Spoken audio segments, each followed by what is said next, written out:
ये है सशक्त प्रदेश और आप देख रहे हैं एसपी न्यूज 24, सच की आवाज। CPF एक्सपो में आकर्षक का केंद्र बना साइबर हब। राजधानी लखनऊ के आशियाना रजनीखंड स्थित सेंट्रल पब्लिक स्कूल द्वारा आधुनिक दौर की प्रदर्शनी आयोजित की गई, जिसमें सेंट्रल पब्लिक स्कूल एक्सपो का नाम दिया गया। दीप प्रज्वलन के साथ जिसका शुभारंभ मुख्य अतिथि डॉक्टर VK सिंह, शासकीय अधिवक्ता उच्च न्यायालय लखनऊ और विद्यालय के संस्थापक जगत नारायण पांडे के कमलों से किया गया। इस मौके पर अलग अलग तरह की प्रदर्शनी लगाई गई, जिसमें आज के बढ़ते साइबर अपराध और हमारे मोबाइल फ़ोन से कैसे साइबर अपराध हो रहा है, कैसे साइबर जालसाजी हमें ठगी का शिकार बना रहा है, इसको लेकर बच्चों ने जागरूकता फैलाई। बच्चों ने यह भी बताया कि किस तरह से हमारे मोबाइल के 6 फंक्शन ऑन होने पर साइबर ठग हमसे आसानी से ठगी कर लेते हैं और मोबाइल के माध्यम से हमारी बात इंटरनेट में भी सुनता है। जो हम सोचते हैं वो हम बोलते हैं, जो हम बातें करते हैं उसी का विज्ञापन या उसी चीज़ को दिखाता है, जिसको फ़ायदा उठाकर साइबर तक हमसे ठगी भी करते हैं। पर्यटन और भव्य राम मंदिर अयोध्या की प्रदर्शनी भी लगाई गई। जंगल सफारी के भी मनोहर दृश्य दिखाए गए। महिलाओं की लोकप्रिय मेहंदी कला का भी प्रदर्शन दिखा। साथ ही जो कूड़ा हम फेंक देते हैं, इसका इस्तेमाल करते हुए घर को सजाने की सुंदरता मनोहर चीज़ बनाई गई। इस मौके पर विद्यालय में आए मुख्य अतिथि डॉक्टर VK सिंह ने बताया कि स्कूल ने यह एक्सपो लगातार यह साबित किया है कि बच्चों को जागरूक करने की ज़रूरत है, साथ ही अभिभावकों को भी जागरूक होने की ज़रूरत है।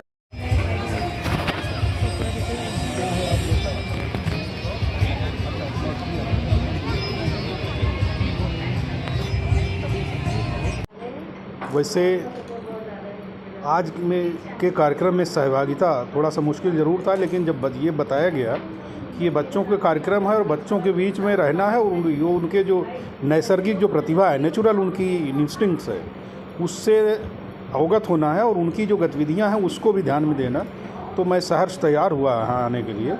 और यहाँ आके मुझे बड़ी खुशी हुई, क्योंकि मैंने जब देखा कि बच्चों के अंदर उन चैलेंजेस के प्रति जो हमारे जीवन में, हमारे व्यवस्था में, सांसारिक उसमें रहते हुए, प्राकृतिक उसमें रहते हुए जो हम चैलेंजेस जो फेस कर रहे हैं, उनसे कैसे मीट आउट किया जा सकता है, कैसे उनको इरेडिकेट किया जा सकता है, उनसे कैसे स्ट्रगल किया जा सकता है और कैसे मेंटेन सब्सिस्टेंस लेवल पे कैसे मेंटेन किया जा सकता है, ये हमने उसमें देखा। बहुत अच्छा लगा। और कैसे अपने जड़ों से जुड़ते हुए बच्चों को प्रेरित किया जा रहा है आगे बढ़ने के लिए, ये अपने आप में बड़ी ही सुखद अनुभूति है। विद्यालय की इस महत्वाकांक्षी और इस योगदान के लिए मैं बहुत बहुत बधाई पूरे प्रबंध तंत्र और विद्यालय को देता हूँ इसके लिए। सर, क्या कुछ खास देखने को मिला बच्चों द्वारा? पहले चीज़ तो मैंने देखा कि यहाँ किस तरह से बच्चों के अंदर प्राकृतिक व्यवस्था के संतुलन को बनाए रखने का जो संदेश दिया गया है वो बहुत बढ़िया था। फॉरेस्ट्री एक एग्जाम्पल के तौर में देखूँ कि हाँ, फॉरेस्ट्री का एक टेबल लगा हुआ था, जिसमें बच्चों ने ये दिखाया कि कैसे संतुलित पर्यावरण को हम मेंटेन कर सकते हैं।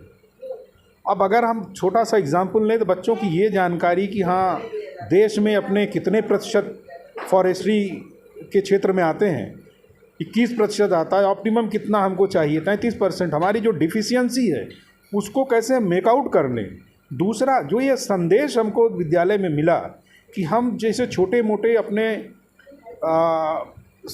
पारिवारिक उत्सव होते हैं, सामाजिक उत्सव होते हैं, उनमें कैसे हम लोगों को इस बात के लिए प्रेरित करें। जैसे मैं आया तो मुझे गमला देकर उसमें स्वागत किया गया, ये अपने आप में बहुत सुखद अनुभूति है। किसी भी पारिवारिक कार्यक्रम में छोटे बड़े उसमें अगर हम ये आत्मसात कर लें, अगर हमारे पास जगह उपलब्ध है तो उसके लिए तब हम पौधे उस तरह के लगाएं, नहीं उपलब्ध है तो इंडोर पौधे हम कैसे लगा सकते हैं, ये प्रेरणा देना बच्चों के अंदर बहुत ही आवश्यक है। और ये बहुत ही सुखद था, ये देखकर मैं बहुत ही गदगद हूँ। यहाँ विद्यालय कम से कम ये शिक्षा बच्चों में दे रहा है। एक विषय बहुत ही महत्वपूर्ण था जो मैंने महसूस किया यहाँ पर, कि जैसे DNA सैम्पलिंग और DNA के तमाम इंग्रेडिएंट्स और उसका कैसे उपयोग किया जा सकता है साइंटिफिक उसमें, वैज्ञानिक प्रगति में और तमाम विधाओं में आज की जो समस्याएं हैं उनको कर्व आउट करने के लिए, ख़ास करके क्रिमिनल एक्टिविटीज़ वगैरह में भी उसको करने के लिए, ये मैं बहुत नज़दीक से इसको अनुभव करके बता सकूँ। दूसरा, इसमें डिजिटल उसका वो हमने देखा बच्चों का, जो डिजिटल वर्ल्ड की जो जानकारी बच्चे दे रहे थे, डिजिटल उपयोग की जानकारी बच्चे दे रहे थे, वो बहुत ही महत्वपूर्ण है। आज साइबर फ्रॉड का एक सबसे बड़ी समस्या हमारे सामने साइबर फ्रॉड की आ रही है। एक नया वर्ड हम लोगों के सामने डिजिटल अरेस्ट का लोगों ने यूज़ करना शुरू किया। क्योंकि मैं शासकीय अधिवक्ता की जिम्मेदारी में हूँ प्रदेश सरकार की तरफ से, तो मैं देख रहा हूँ कि यहाँ साइबर फ्रॉड की केसेस नियमित रूप से बढ़ती जा रही हैं। कैसे उनसे बचा जा सकता है, बच्चों ने बहुत बेहतरीन ढंग से उसको एक्सप्लेन किया कि हम अपने गूगल प्रोफाइल और अपने सोशल मीडिया प्रोफाइल को कैसे प्राइवेटली उसको हम सिक्योर कर सकते हैं। ये बहुत अच्छा संदेश है। इससे बच्चे, ना केवल बच्चे उसमें लाभान्वित होंगे, बच्चे परिवार में भी, और परिवार से बढ़कर परिवार जो इकाई है समाज की, समाज में भी एक जागरूकता का भाव आएगा। ये बहुत अच्छा संदेश है, बड़ा सकारात्मक प्रभाव इसका होगा। इसके लिए मैं बच्चों को बहुत बहुत बधाई, और विद्यालय प्रबंधन, प्रधानाचार्य महोदय, प्रबंध तंत्र, माननीय अध्यक्ष महोदय, इन सबको बहुत बहुत बधाई देता हूँ इसके लिए। मैं आज का जो CPS एक्सपो 2024 का आयोजन, 8वां आयोजन है, इस संस्थान के प्रांगण में किया गया, और इसमें नन्हे मुन्ने बच्चे, यहाँ तक कि लोअर KG से लेकर और सीनियर सेकेंडरी तक के students, heterogeneous group of students था, जिसमें मेडिकल में, एजुकेशन में, और व्हाट इज कॉल्ड फॉरेस्ट्री में, साइंस में, और दूसरी यहाँ तक कि चूँकि भारतवर्ष कृषि प्रधान देश है, यहाँ के आज की तारीख में 65% लोग खेती का काम करते हैं, और उनके जो गार्जियंस हैं दे आर आल्सो पीजेंट्स। तो इसलिए वो क्रॉप्स के बारे में भी बताया गया, दिखाया गया, और उसके बाद जो ऋतुएँ कैसे बदलती हैं, रबी, खरीफ, शायद, और बारिश और जाड़ा और गर्मी कैसे आते हैं, ये साइंटिफिक मैनर्स में किस तरह से इनका डेवलपमेंट हो, ये बच्चों ने अपनी अपनी स्टॉल लगा करके और अवगत कराने का प्रयास किया, जिससे एलिमेंट्री मैनर्स में छोटे बच्चे, गार्जियंस और लोग जो उससे अनभिज्ञ थे, उनको पूर्ण विज्ञता प्राप्त हुई। Thank you. और बहुत ही एंथुजियाज्म के साथ ये प्रोजेक्ट उन्होंने खुद सोचा, खुद अपनी एक पहल के साथ हमारे पास आए और बोला मैम हम करना चाहते हैं इस बार ऐसा कुछ। तो फिर स्कूल मैनेजमेंट से डिस्कशन के बाद हमने ऐसा प्लान किया जिसमें बच्चे डिफरेंट स्फेयर्स, जैसे कि डिज़ास्टर मैनेजमेंट हो गया, नेचर्स पैलेट हो गया, और बाकी आरोग्यम पे है, और साइबर फ्रॉड जो आजकल सबसे ज़्यादा प्रिविलेज है और लोग शिकार हो रहे हैं जिसका, उससे बचाने के लिए अवेयरनेस प्रोग्राम्स हैं, और भी बहुत सी चीज़ें हैं जो बच्चों ने पुटअप करी हैं। स्टॉल्स, कुछ क्रिएटिविटी कॉर्नर्स हैं, गेम स्टॉल्स हैं। तो ये बच्चों ने आज ऐसा कुछ एक करा है, क्योंकि वेदर भी एक ऐसा हो रहा है जिसको एंजॉय करने के लिए एक फन फील्ड एक्टिविटी प्लान करी है, और मैं इसको अप्रिशिएट करूँगी क्योंकि बच्चों के लेवल पे उन्होंने खुद अपने आप से ये सारी चीज़ें अरेंज करी। धार्मिक चीज़ें भी देखने को मिल रही हैं। हाँ जी, हाँ जी। टूरिज़्म का वो डिपार्टमेंट है हमारे बच्चों ने बनाया है, जिसमें 4 धाम के साथ साथ जो राम मंदिर है उसको भी दर्शाया गया है, और बहुत ही खूबसूरत मॉडल्स बनाए हैं, और मैं उन सबको कॉन्ग्रेचुलेट करूँगी। बच्चों ने बहुत मेहनत करी है इस प्रोग्राम के लिए। And these are my teammates. तो आज हम लोग आपको साइबर सिक्योरिटी के बारे में बताने वाले हैं कि जो कि ऑनलाइन स्कैम्स होते हैं आजकल इंडिया में, और काफ़ी ज़्यादा ये अभी बढ़ गए हैं इस समय, कि आपके पास फ़ोन आएगा, आपको काफ़ी सारे मेथड से कहा जाएगा कि आप इस पे नंबर पे पैसे दे दीजिए, इस नंबर पे क्लिक कर दीजिए, इस लिंक पे।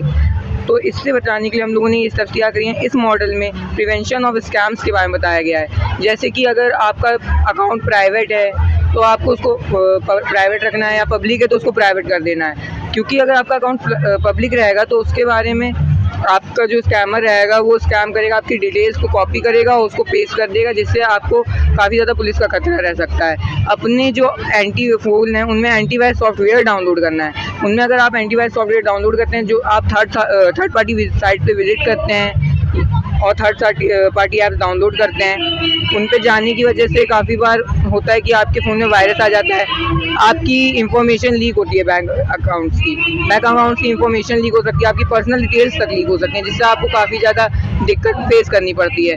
और एक मैथड है कि आपके पास अगर ट्रांसफरिंग मनी का आता है कि कुछ फ़ोन आएंगे, आपसे कहा जाएगा कि पैसे भेजिए, तो उसके लिए आपको अपने बैंक अकाउंट नंबर पे फ़ोन करना है, वहाँ पे बैंक से फ़ोन करके पूछना है कि ऐसा कुछ है कि नहीं। अगर आपको बैंक बताता है कि ये सब नहीं है तो उस नंबर को आप ब्लॉक कर दीजिए। बाकी अगर आपको और इन्फॉर्मेशन चाहिए आप उधर स्कैन कर सकते हैं, और पीछे स्टेप्स लिखे हुए हैं। और आपको जैसा कि आपने भी बताया साइबर क्राइम से बचने के बाद, लेकिन हम कहते हैं कोई भी सॉफ्टवेयर थर्ड पार्टी लोड करते हैं, लेकिन यदि हम डिटेल जाते तो पासवर्ड भी जाना चाहिए, क्योंकि हम लोग पासवर्ड भी डालते हैं जब कोई भी अपना अकाउंट करते हैं, सर, ट्रांजेक्शन करते हैं, तो उनको ये भी पता होगा, लेकिन ये नहीं पता कर पाते वो लोग। सर अगर वो उसमें क्योंकि एक सॉफ्टवेयर पहले से इंस्टॉल रहता है कि आपकी पर्सनल डिटेल आपकी रहेंगी, पर अगर जैसे आपके उसको डाउनलोड करते समय आपके उसमें वायरस आ गया तो वो स्कैमर्स के लिए, थर्ड पार्टी ऐप्स तो अपने ऐप्स को प्रमोशन करने के लिए अच्छा दिखाएंगे और दूसरी बात आपकी इंफॉर्मेशन को सिक्योर रखेंगे, पर वहाँ पे जो उस थर्ड पार्टी